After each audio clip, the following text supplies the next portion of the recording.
Ah, to be whole again on another beautiful, brisk British Christmas Eve. Throughout the year, my jolly facial features... Hang on, sorry, let's bring that up onto my knee like Santa would do it. As if 'twere pond scum on a pond.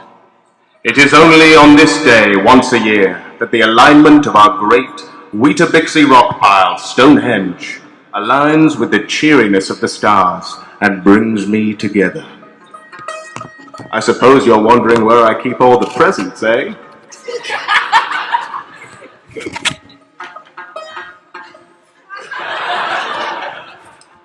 They flow like a river from the beating of my marzipan heart. But my gifts are not limited to the physical realm, you understand. You may have spent the year pining for a shiny new set of Posca pens. I may instead decide to give you the ability to cry in front of your parents without feeling guilty. Or a very satisfying wee. If you've been naughty, though, I might gift you a dream where your nose is your grandma. Every sneeze bringing out fresh tears of disappointment. You were so much cuter when you were young. This year, though, I am only giving one gift to one person. Her name is Mary Fudge. Tonight, I attempt to repay the great debt of gratitude I owe her.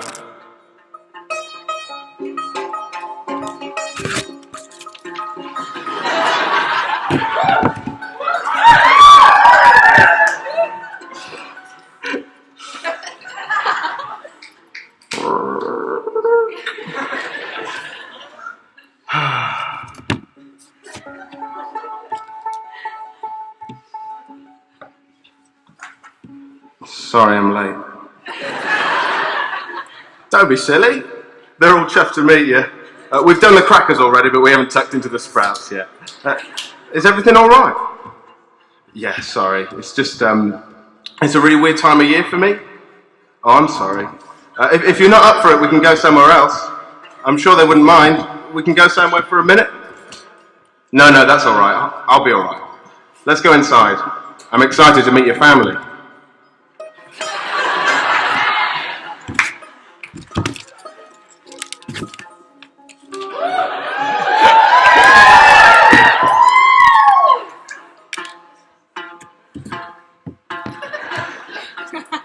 Me again. It's been a long time since Mary's done this. This is her first Christmas without Tim. Lovely to meet you, Mary. Lovely to meet you, Mary. Lovely to meet you, Mary. Lovely to meet you, Mary. Hello. You have a lovely cabin. Beautiful vases. That's an urn. Sorry. Shall we? I'm starved. To ease the dryness of her mouth, Mary reaches for the chutney, and her heart reaches back into the dreamy past, to a Christmas Eve 15 years ago, when we met.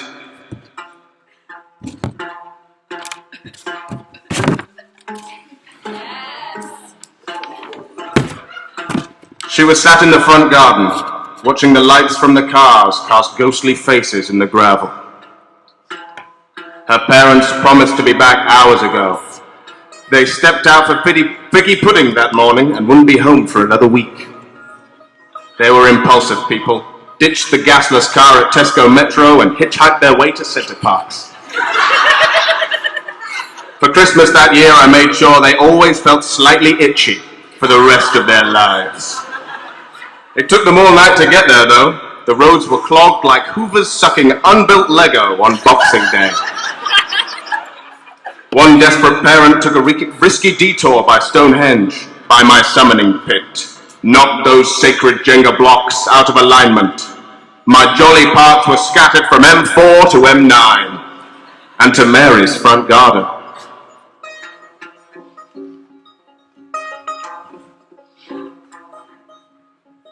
What is...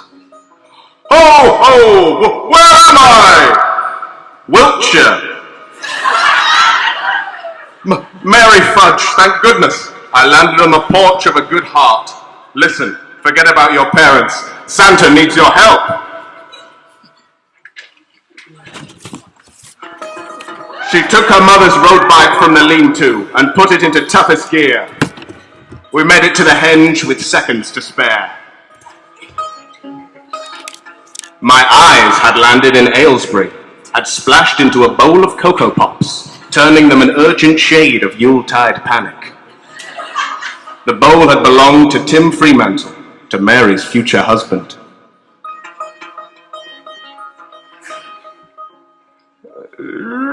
The stones realigned! Ah! Good to be back. I was reconstructed at last, but at what cost to my little helpers? I feel funny. In the instant of my becoming, they felt the unbaubled truth of my being. A year in every Christmas-loving human's life. An unfiltered and unambiguous year. They saw scattered relationships and wood chips filling playground walls. Children growing up on the play areas of ferries. The worst and best of every human act in that year. This is how I determine naughty and nice, you see, by living a year in your lives. Intrusive, maybe.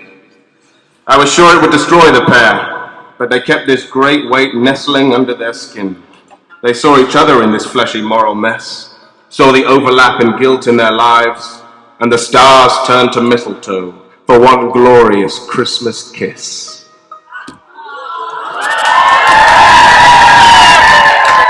Christmas had been saved by their new love. Oh, romance! Oh, joy! Oh, Prancer! It's hard to say when the spark went out. I suppose a marriage can't run on Christmas cheer alone. I blame myself for it, packing all that history into her heart. They were married till last bonfire night. Tim's had a rough go of it. He paints boats now. Not for money. He doesn't ask. He paints pictures of Rudolph with his cock out. He's not getting anything from me this year. I'm sorry. I think I need to step out for a minute.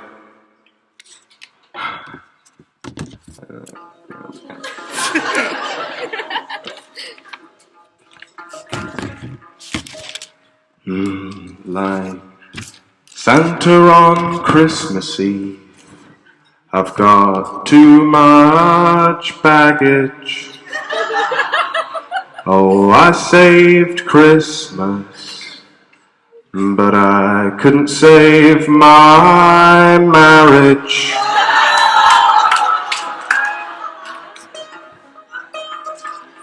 She went to her car, but I interrupted before she had a chance to leave the festivities.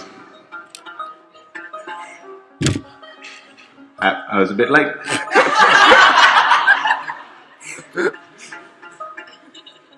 Nick, what are you doing here?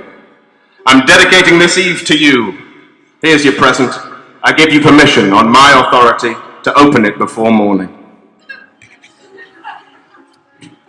Pop, pop!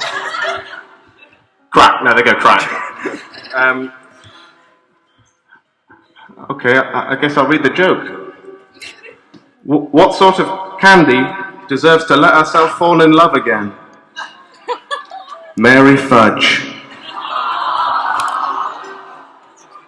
What's this, a snow globe? Is this me and Tim on that night? He'll always be there, Mary. That night will always live on. In the henge and in my cozy beard. It doesn't need your help. Forgive yourself. I love you.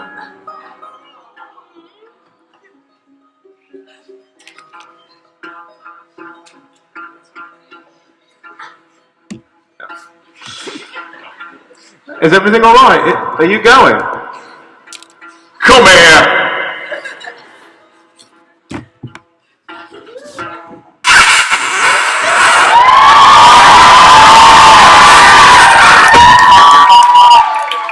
Ho, ho, ho! Merry Christmas and a loving New Year to you all.